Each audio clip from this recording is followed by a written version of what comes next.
শুধু চিকিৎসক নয়, পুরো চিকিৎসা ব্যবস্থাতেই আমাদের এই 18 কোটি মানুষের দেশে আমাদের অপ্রতুলতা রয়েছে জনবলের। 1 লক্ষ নতুন স্বাস্থ্যকর্মী নেওয়া হবে এবং বর্তমানে যে 40,000 স্বাস্থ্যকর্মী আছে, এই প্রায় 1.5 লক্ষ স্বাস্থ্যকর্মী সঙ্গে নার্স এবং ডাক্তার সহ আমরা এই স্বাস্থ্য ব্যবস্থাকে ঢেলে সাজানোর জন্য কাজ করছি। আপনারা জানেন, আমাদের এই নবনির্বাচিত সরকার নির্বাচনের আগে আমরা একটি ইশতেহার দিয়েছিলাম এবং সেখানে আমরা সুস্বাস্থ্যের বাংলাদেশ গড়ে তোলার পরিকল্পনা ঘোষণা করেছিলাম। নির্বাচনের পরে এই সরকার 2 মাস হলো আমরা দায়িত্ব পাওয়ার পর থেকেই সেই সুস্বাস্থ্যের বাংলাদেশ গড়ে তোলার জন্য আমাদের পরিকল্পনা অনুযায়ী কাজ শুরু করেছি। আপনারা জানেন যে আমাদের পরিকল্পনা হচ্ছে বাংলাদেশে স্বাস্থ্য ব্যবস্থায় প্রাথমিক স্বাস্থ্যসেবাকে, অর্থাৎ একেবারে তৃণমূল পর্যায়ের স্বাস্থ্যসেবাকে সবচেয়ে গুরুত্ব দেব আমরা।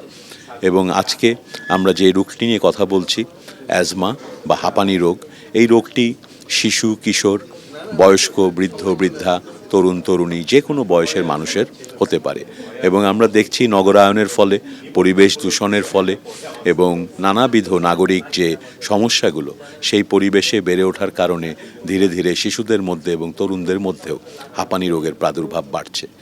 গ্রামেগঞ্জেও পরিবেশ দূষণ হচ্ছে এবং আমরা একই সাথে দেখেছি যে এই হাঁপানি রোগ নিয়ে মানুষের মধ্যে নানান ধরনের কুসংস্কার কাজ করে। ফলে অনেক সময় হাঁপানি ধরা পড়লেও তারা চিকিৎসকের কাছে যান না, অন্য বিভিন্ন পদ্ধতি চেষ্টা করেন। এতে রোগের গুরুতর হয় আরও এবং চিকিৎসা আরও কঠিন হয়ে দাঁড়ায়।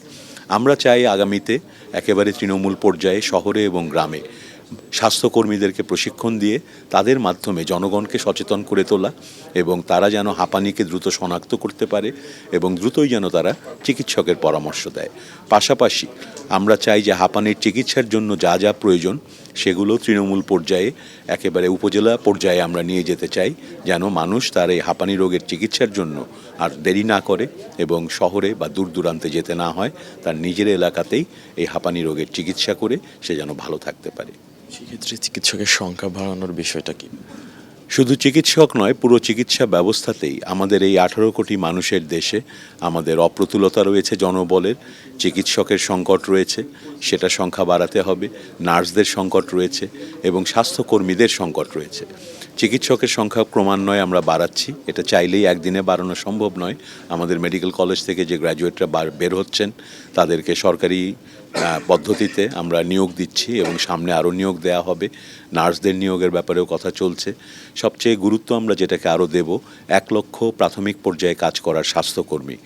এই 1 লক্ষ নতুন স্বাস্থ্যকর্মী নেওয়া হবে এবং বর্তমানে যে 40,000 স্বাস্থ্যকর্মী আছে, এই প্রায় 1.5 লক্ষ স্বাস্থ্যকর্মী সঙ্গে নার্স এবং ডাক্তার সহ আমরা এই স্বাস্থ্য ব্যবস্থাকে ঢেলে সাজানোর জন্য কাজ করছি।